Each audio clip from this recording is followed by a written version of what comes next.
Now Minecraft, just like many other games, is a great game to play with friends. That's why I decided to ask my brother if we could play together.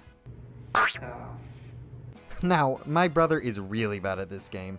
In fact, he doesn't even know how to touch the keyboard and mouse. He's so bad that I'm pretty sure he's been trying to play remotely because I haven't seen him on his PC in days. That's why I decided to help him and discover once and for all, can you beat Minecraft with dead weight?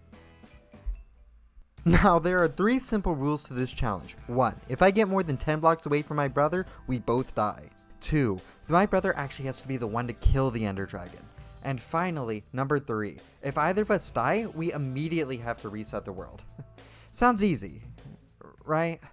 Now, right off the bat, we spawned up in a tree, and after some friendly nudging, I pushed my brother down. We immediately got to work building a small base, but we had a problem. We needed to get some food, so using some cocoa beans I found on a tree and making a small wheat farm, we both had food. Or, well, I did, because my brother was so lazy, he didn't actually need food because he was never moving. Now, spawning in a jungle gave us a valuable resource, and that was bamboo. You see, bamboo is a perfect resource because it allows us to make a lot of wood in an easily accessible way. You see, when you chop down the first log of a bamboo shoot, the entire thing comes down, so I actually don't have to go up there and get too far away from my brother. Now, disregard everything I just said, because we're gonna go to underground and we're not coming back up here.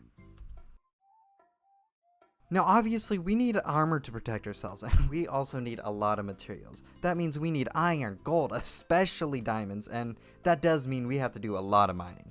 Now, in this challenge, there's only going to be 3 ways to move my brother, and that's pushing, nudging, and water. And speaking of water, with some lucky surface iron, I was able to make a bucket that allowed me to collect some water that would really aid in pushing my brother around. But a big problem with the bucket is that it didn't allow me to push people up slopes, and in fact, I had to put stairs or else I couldn't get my brother back up to the top of the tunnel, which resulted in a very tedious process. In the end, we got over 34 diamonds, 4 stacks of iron, and 6 stacks of gold. And most importantly, a key resource that was going to help us later, a mob spawner. Now, unfortunately, the spawner was really close to bedrock, so I couldn't make it super efficient. Normally, an EXP grinder requires at least around 20 block deep hole. But because of the bedrock, I could only go about 10. But still, it was time to enchant, right after we head back to the surface to get some books. Once again, mining back to the surface, I built a small base, starting a small wheat farm, but off in the distance I saw what I was really needing, cows. I needed the cows to get their sweet leather for some books to use the enchanting table. Now, rivers in this challenge are just as dangerous as lava. If my brother were to fall in, it would basically be guaranteed he'd drown. So after carefully building a bridge and avoiding the drowned, and closing ourselves in the box during night, we got the cows. Leading them back, I noticed some sugarcane, and after bringing the cows all the way back to base, I went back and collected the sugarcane too, making it only a matter of time before... It was only a matter of time. And only a matter of time. After collecting the books, we headed down to the EXP farm and set up the enchanting room. After mining out some more space, I decided I wanted to move the book production down here, so we headed back up to bring the cows down. This proved to be entirely redundant, as I just disenchanted the books I already had until I got the books I wanted. After a total of 13 hours, I finally had the enchantments I wanted. Now, this armor would look good on me. It would definitely keep me protected. But I think it would look better on someone else. Loading the armor into the dropper, I suited up my brother, finally giving the sense of security he needed. But this was all nothing compared to where we needed to go. The Nether. The plan is simple. Head to the nearest fortress, get blaze powder, get out. Find the nearest piglin, give them all the gold I have, and pray for ender pearls I need. Obviously easier said than done. A whole lot of things can go wrong. Unfortunate piglins, gas, not to mention issues when we get to the fortress itself. But the most pressing issue my brother has is a limited amount of health. He can't heal unless I find nether wart, not to mention he's already been hit by a stray zombie and creeper. There's no telling how much health he has at this point. But all things considered, it goes pretty well. In fact, he never got hit a single time on the way to the fortress, even getting lucky with the blaze spawner long enough for me to block him off. Now, I wasn't expecting it to go well, but I had a small issue. I still need to risk wither skeletons, dozens of blazes, maybe some gas, and 100 other problems to get some netherwort to hopefully heal my brother. Or, you know. Using the 6 stacks of gold, I easily had enough ender pearls to get to the stronghold and activate the portal. On top of that, the piglin got me enough obsidian to head back to the overworld immediately instead of trekking back to the original portal. There were no more breaks. I would head to this portal through night and day, straight there, and nothing was going to stop me. Avoiding the occasional things that will stop me, I will trek during the day.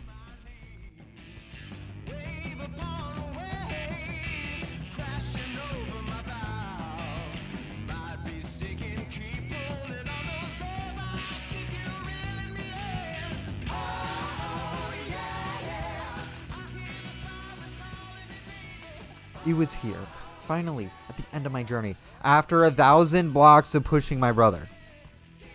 After digging down, we got to the stronghold and we explored it, looking for the portal, and with just enough luck, I was actually able to find it. Putting each pearl into the portal, I pushed my brother in and jumped after him.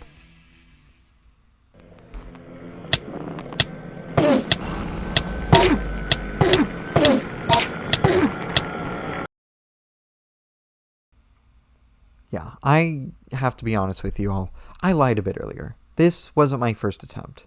That death you just saw was number 21. And this is currently attempt 22. That was the furthest I've ever gotten. This time I wouldn't make the same mistakes, just like how I've learned from them in the past.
This time I burrowed into the ground immediately and headed to the center. Poking my head out, I shot out each tower.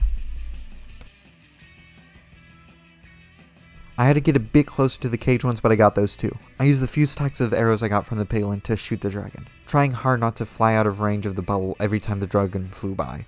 Eventually, the dragon's health was next to nothing, and it was time for my brother to defeat it. But if he didn't know how to click, how can he defeat the dragon? You can't swing a sword if you have no mouse. Well, I already thought of this possibility, and why don't you watch for yourself?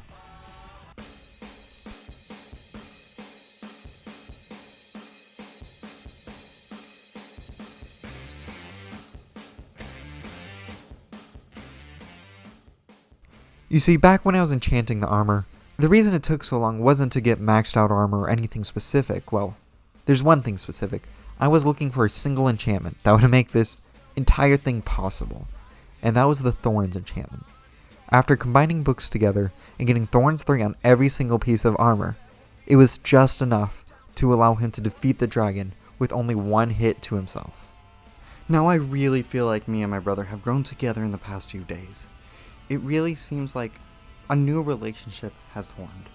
To be honest, we never had that great of a relationship, but it really feels like through all the things we've went through, and all the difficulties and tribulations, we will finally be able to grow together as a family. I love you, bro.